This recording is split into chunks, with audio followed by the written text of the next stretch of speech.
Hi 3JS, it's Miss Solomon and I'm back to you with the Tale of Despereaux, Chapter 35, The Knight in Shining Armor. Despereaux was pondering the reverse of that question. He was wondering not what he would do with his tail, but what he would do without it. Remember, he just lost his tail? He was sitting on a bag of flour high atop a shelf in the pantry, crying for what he had lost. The pain in his hindquarters was intense and he wept because of it. But he also cried because he was happy. He was out of the dungeon. He had been recalled to life. His rescue had happened just in time for him to save the Princess P from the terrible fate that the rat had planned for her. So Despereaux wept with joy and with pain and with gratitude.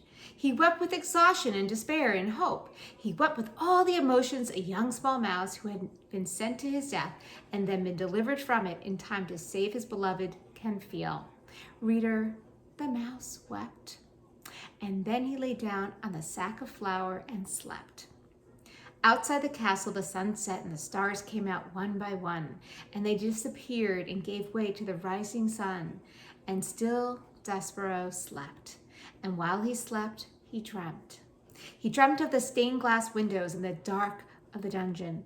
In Despereaux's dream, the light came to life, brilliant and glorious, in the shape of a knight swinging a sword.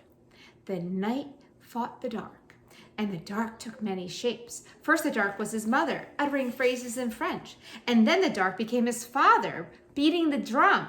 The dark was Furlough, wearing a black hood and shaking his head no, and the dark became a huge rat, smiling a smile that was evil and sharp. The dark, Despereaux cried, turning his head to the left. The light, he murmured, turning his head to the right. He called out to the knight. He shouted, "Who are you? Will you save me?" But the knight did not answer. "Tell me who you are," Despereaux shouted. The knight stopped swinging his sword. He looked at Despereaux. "You know me," he said. "No," said Despereaux, "I don't." "You do," said the knight. He slowly took the armor off his head and revealed nothing, no one. The suit of armor was empty.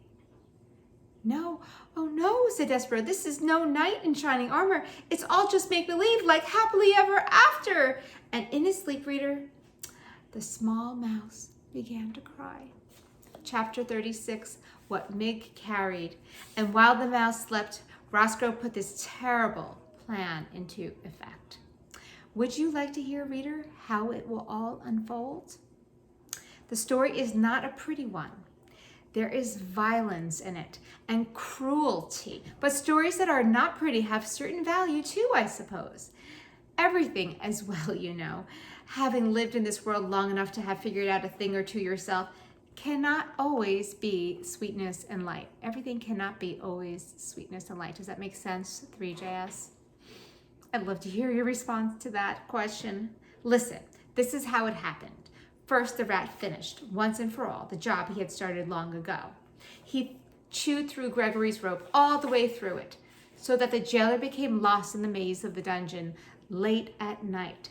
When the castle was dark, the serving girl, Migriso, climbed the stairs to the princess's room.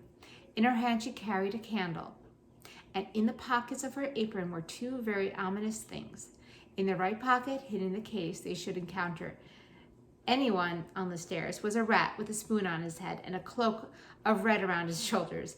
In the left pocket was a kitchen knife, the same knife that Migriso had used to cut the tail off a certain mouse. These were the things, a rat and a knife and a candle, that Migri carried with her as she climbed up the stairs. "Gore," she shouted to the rat. It's dark, ain't it?" Yes, yes, whispered Roscoe from her pocket. "It is quite dark, my dear." "When I'm princess," began Meg. "Shh," said Roscoe. "May I suggest that you keep your glorious plans for your future to yourself? And may I further suggest that you keep your voice down to a whisper? We are, after all, on a covert mission. Do you know how to whisper, my dear?"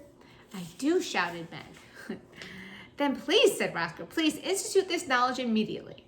"Gore," whispered Meg. "All right." "Thank you," said Roscoe. "Do I need to review with you again our plan of action?" "I got it all straight here in my head," whispered Meg, and she tapped the side of her head with one finger.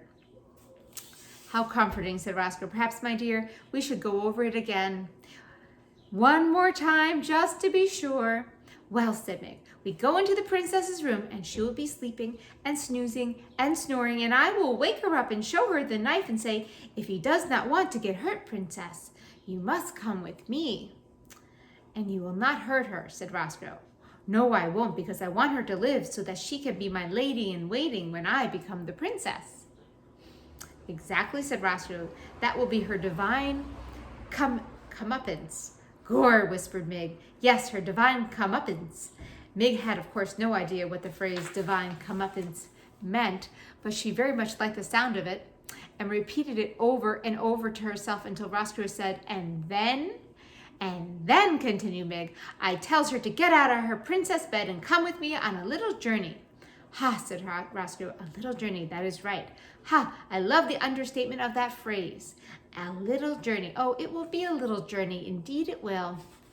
And then, said Meg, who was now coming to her favorite part of the plan, we take her to the deep downs and we give her some long lessons in how to be a serving girl. And we gives her some short lessons in how to be a princess. And when all is done setting up, we switch places. I gets to be the princess and she gets to be the maid. Gore. What do you think of Meg's plan? What do you think Miss Solomon thinks of Meg's plan? Reader, this is the very plan that Roscoe presented to Meg when he first met her. It was, of course, a ridiculous plan.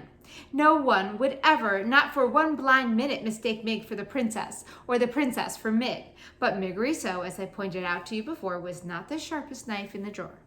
And reader, too, she wanted so desperately to become princess. She wanted, oh, how she wanted, and it was because of this terrible wanting that she was able to believe in Roscoe's plan with every ounce of her heart. The rat's real plan was, in a way, more simple and more terrible. He intended to take the princess to the deepest, darkest part of the dungeon. He intended to have Meg put chains on the princess's hands and her feet, and he intended to keep the glittering, glowing, laughing princess there in the dark forever. And that is the end of chapter 36, and tomorrow we will read chapter 37, A Small Taste.